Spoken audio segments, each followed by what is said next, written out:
Hi everybody, this is Judy at Judy in the Kitchen. Today we're talking about barley grass, and I have a list of ideas and ways that you can include barley grass into your diet. We know that it's a very healthful food for us to eat, and a lot of times we're trying to include as many healthy products in our diet as we possibly can.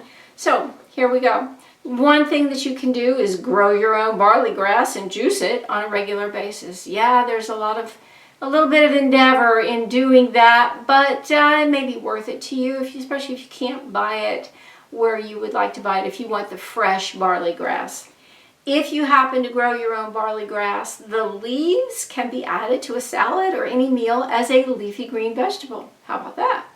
Now, if juicing is not a good option for you, you could take barley grass capsules or consume the powder in some way if you're not able to juice, and that's perfectly fine.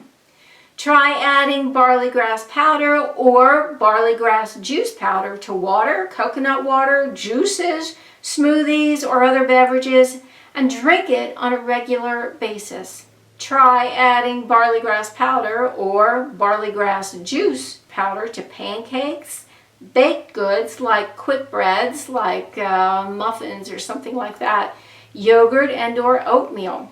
Now, a note about including it in baked goods. If you want to get the optimal benefit from your fresh barley grass, your powder, or your juice powder, use it in an unheated application.